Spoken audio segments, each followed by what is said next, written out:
Au nom du Père, du Fils et du Saint-Esprit. Amen. Amen. Seigneur, nous voulons nous établir dans ta présence. Merci parce que tu es un Dieu fidèle. Nous te rendons grâce pour ce temps de carême où tu nous instruis, où tu guéris nos vies.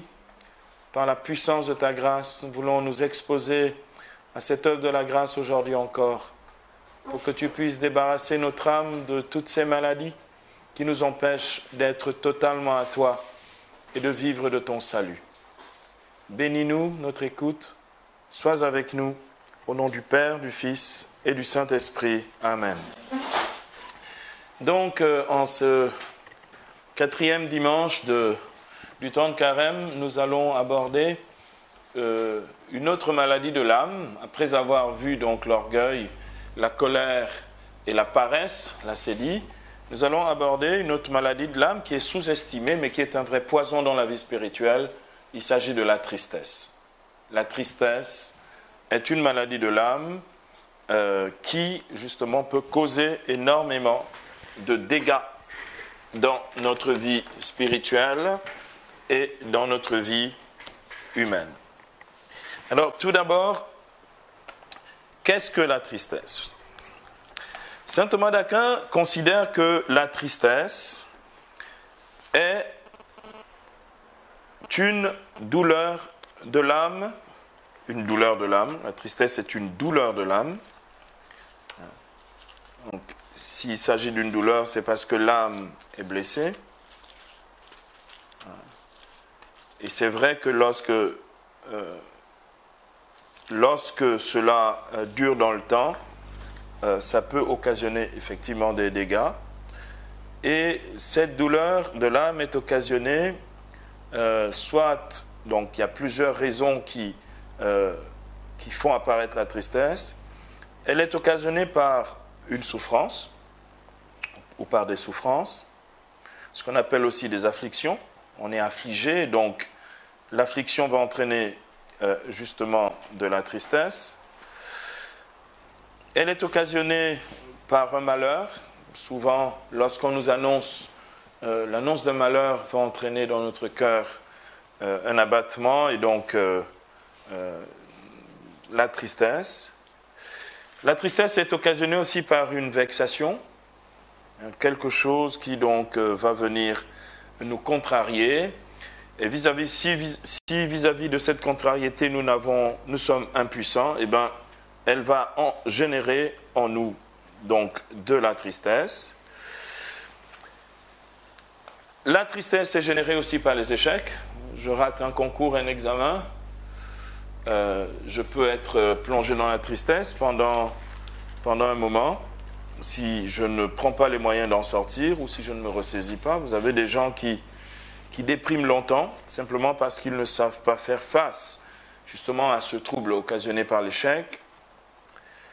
Donc, la tristesse peut être générée par un échec, mais aussi par un trouble. On peut être troublé par quelque chose. D'accord ? On peut vous avoir apporté une mauvaise nouvelle qui vous trouble, et qui ensuite vous attriste, qui génère donc et entraîne la tristesse. Ensuite, la tristesse peut être occasionnée aussi par une frustration. Une frustration. Ça veut dire quand on a essayé de faire quelque chose plusieurs fois, lorsqu'on n'a pas accès à quelque chose que l'on mériterait, par exemple, en face d'une injustice, d'accord, on est frustré. Et cette frustration va entraîner chez nous de la tristesse. Donc, la tristesse, il s'agit très souvent d'un sentiment accompagné de larmes, d'accord ? Les larmes de tristesse. Il y a aussi des larmes de joie, bien entendu, mais ce sentiment donc, de trouble et de douleur dans l'âme peut entraîner justement des larmes. C'est la raison pour laquelle la tristesse est une peine de l'âme, une peine. On est profondément peiné et cette peine de l'âme engendre ou génère de la tristesse. Alors, selon l'Écriture, il y a deux types de tristesse. C'est l'apôtre Paul qui en parle dans 2 Corinthiens au chapitre 7, les versets 9 à 10. Dans la deuxième épître aux Corinthiens, au chapitre 7, les versets 9 à 10, l'apôtre Paul parle de deux types de tristesse. Il s'agit donc d'abord d'une tristesse selon Dieu. La tristesse selon Dieu, c'est le repentir et le regret de nos fautes. Donc c'est la tristesse due au péché, d'accord, et donc au repentir. Et puis il y a une tristesse selon les malheurs du monde, qui est un trouble et une peine dans l'âme. Donc cette fameuse tristesse dont on parlera, qui est une véritable maladie, d'accord. La tristesse due au péché, donc au repentir, est une tristesse qui nous fait nous reconnaître pécheurs devant Dieu et qui nous fait recourir à la miséricorde. Voilà pourquoi David, dans le psaume 50, dit « Rends-moi la joie d'être sauvé ». Et donc, parce que le péché génère de la tristesse, et le pardon, la miséricorde, engendre la joie dans notre cœur. L'apôtre Paul donc en parle, comme je viens de le dire, dans 2 Corinthiens 7, versets 9 à 10. L'apôtre dit ceci. Je m'en réjouis maintenant, non de ce que vous avez été attristés, mais de ce que cette tristesse vous a apporté au repentir. Donc il y a une tristesse qui emmène au repentir, c'est la tristesse selon Dieu. Car vous avez été attristés selon Dieu, dit l'apôtre Paul, en sorte que vous n'avez de notre part subi aucun dommage. La tristesse selon Dieu produit en effet un repentir salutaire qu'on ne regrette pas. La tristesse du monde, elle produit la mort. D'accord ? L'apôtre nous dit clairement qu'il y a une tristesse selon le monde, tristesse liée aux blessures, aux vexations, aux humiliations, aux échecs, aux souffrances, qui peut entraîner la mort. Vous avez des gens qui vont souffrir quelque chose qu'ils vont avoir à mal gérer pendant très très longtemps, ils vont être dans un état de souffrance, d'abattement, qui peut entraîner la dépression, et quelquefois, cette dépression va entraîner les gens au suicide. C'est une tristesse qui peut emmener à la mort. D'accord ? Donc, d'où la nécessité pour nous d'être très très vigilants par rapport à la tristesse, parce que ce n'est pas rien, ça peut être véritablement du poison dans notre vie. La tristesse est donc une maladie de l'âme, comme il est écrit dans le livre du Siracide. Donc le Siracide, c'est l'Ecclésiastique, au chapitre 30. Au chapitre 30, donc, du Siracide, les versets 21 à 23, le Siracide nous montre vraiment la gravité de la tristesse. Siracide 30, versets 21 à 23, « Ne te laisse pas aller à la tristesse et ne t'abandonne pas aux idées noires. La joie du cœur, voilà la vie de l'homme. La gaieté, voilà qui prolonge ses jours. » Donc, tristesse et mort, joie et vie, d'accord. « Trompe tes soucis, dit donc Ben Sira, le sage. Il dit, trompe tes soucis, console ton cœur, chasse la tristesse, car la tristesse en a perdu beaucoup. Elle ne saurait apporter de profit. Il n'y a aucun profit dans la tristesse. Ça, il faut dire ça aux mélancoliques, à ceux qui entretiennent habituellement la tristesse dans leur cœur comme si c'était le moyen de leur réconfort. En fait, c'est un réconfort pervers puisque tu ne sors pas de ce cercle vicieux. D'accord ? Passion et colère abrègent les jours, les soucis font vieillir avant l'heure, à cœur généreux, bon appétit, et le souci de ce qu'ils mangent. Il se soucie, pardon, de ce qu'ils mangent. Donc, ce que dit donc ici Ben Sira, donc le sage, il dit que la tristesse a perdu beaucoup, il faut retrouver la joie de vivre, un bon plat, une bonne compagnie, la présence du Seigneur. D'accord ? Donc, la tristesse est un poison, une maladie de l'âme. Elle entraîne le désespoir, comme je viens de le dire, et donc aussi la mort, et la mort spirituelle. Quand on est dans le désespoir, on est en agonie spirituellement, puisque après le désespoir, il n'y a rien d'autre, c'est la mort. D'accord ?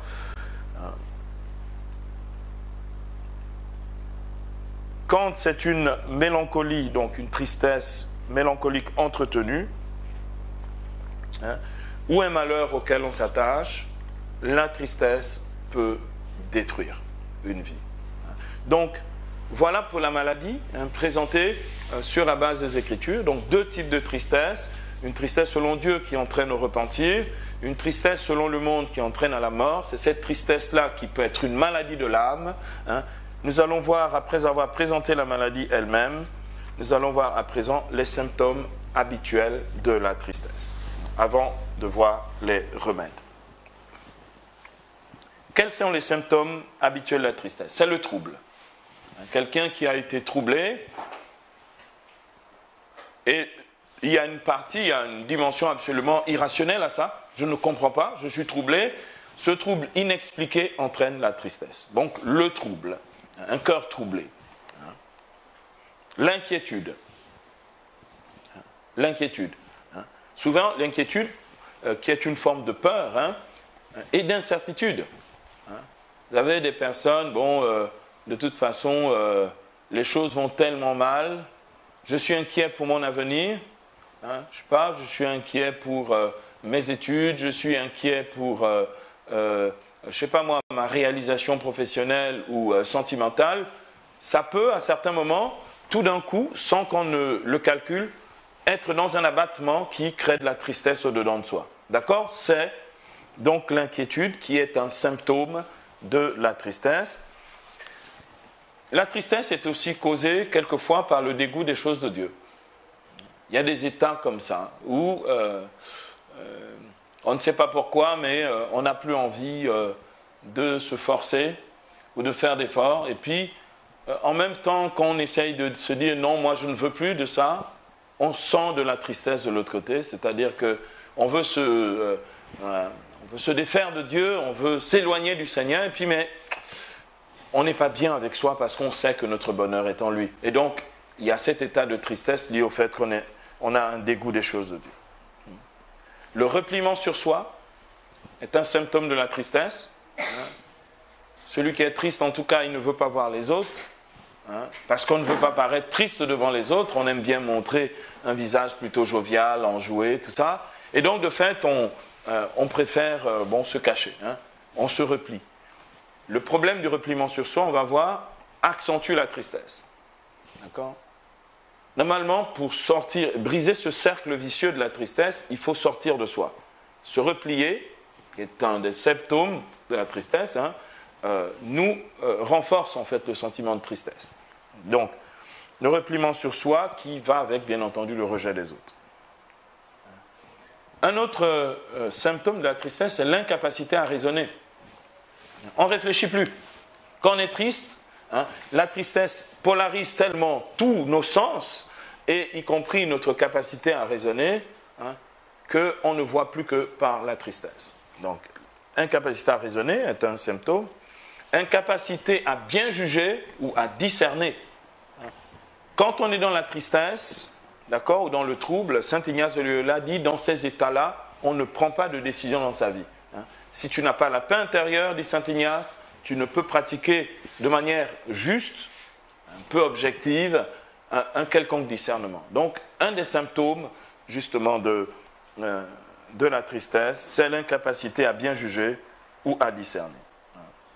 Un autre symptôme, c'est la perte du courage. La perte du courage. Quelqu'un qui est triste, il n'a plus la force. Il perd complètement le courage.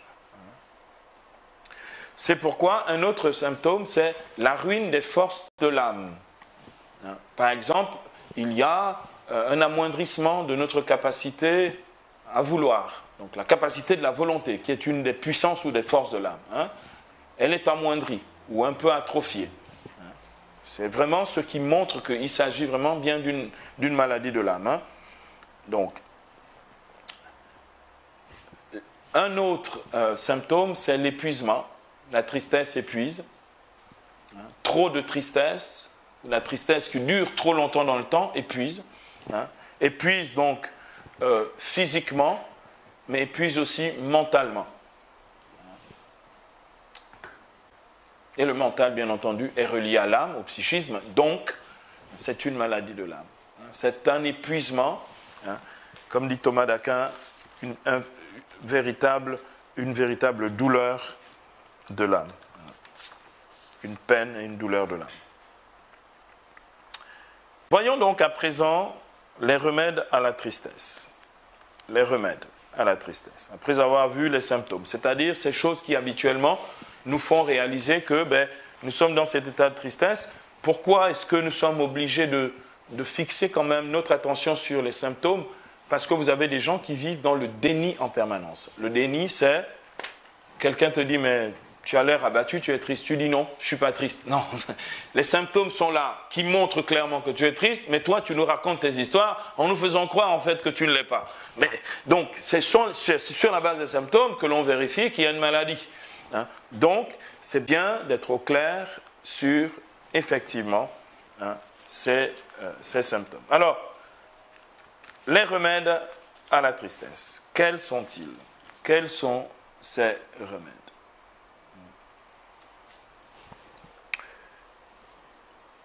Le premier remède, c'est apprendre à rendre grâce à Dieu en toutes circonstances. 1 Thessaloniciens 5, 18. En toutes choses, rendez grâce à Dieu. Les bonnes comme les mauvaises. Les injustices, les vexations, les souffrances. En toutes choses, rendez grâce à Dieu. Celui qui rend grâce habituellement, c'est quelqu'un qui a un bouclier puissant sur son âme, une protection sur son âme. Il n'est pas atteint par le pouvoir mortel de la tristesse. En toute chose, rendre grâce à Dieu. Saint Jacques dit aussi quelque chose. J'aimerais ici lire quelque chose. Jacques chapitre 5, verset 13, dit quelque chose de très intéressant. Saint Jacques dit, si quelqu'un est dans la peine, donc la peine ou la tristesse, excusez-moi, Jacques,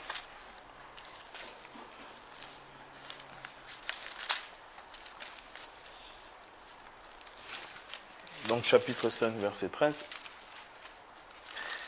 l'apôtre Saint Jacques nous dit précisément ceci.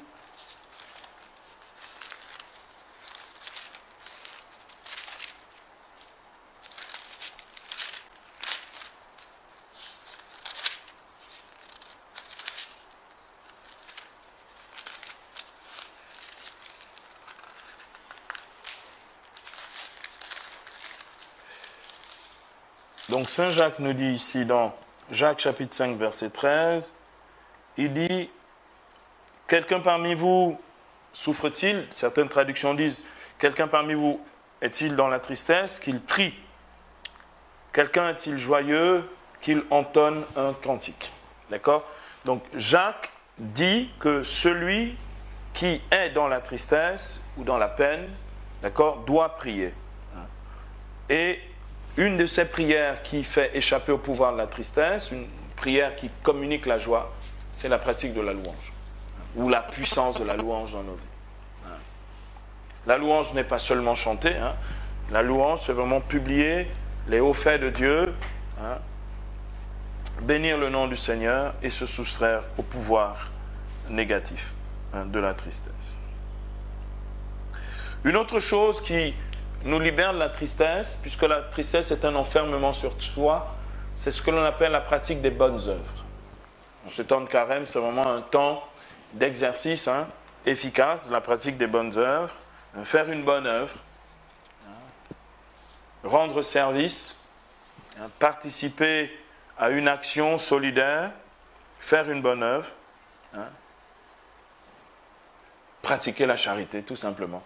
Se décentrer de soi-même, puisque la souffrance est égocentrée, nous replie sur nous-mêmes.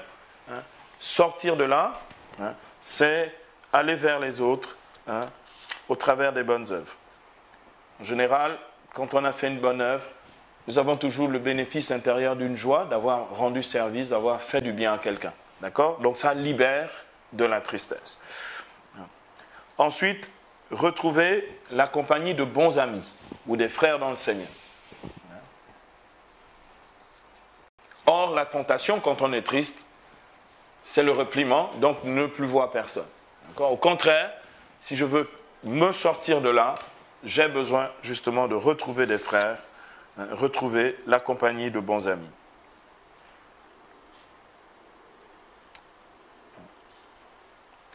Ensuite, un des puissants moyens pour se libérer de la tristesse, c'est se confier. se confier, soit à un ami, soit à son accompagnateur spirituel, soit à son père spirituel ou à sa mère spirituelle, hein, parce que justement, tout d'un coup, on réalise qu'il y a quelqu'un qui est capable de nous comprendre, et donc, rien que la compréhension de l'ami, de l'accompagnateur ou du père spirituel nous libère du pouvoir destructeur de la tristesse. Ensuite, un autre puissant moyen pour sortir de la tristesse, c'est de témoigner des bontés de Dieu. Témoigner des bontés de Dieu. Celui qui témoigne des bontés de Dieu brise le pouvoir de la tristesse sur sa vie.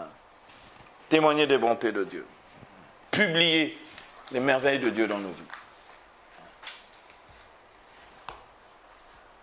Et enfin, un puissant moyen pour être libéré de la tristesse, c'est l'expérience de la miséricorde, se confesser.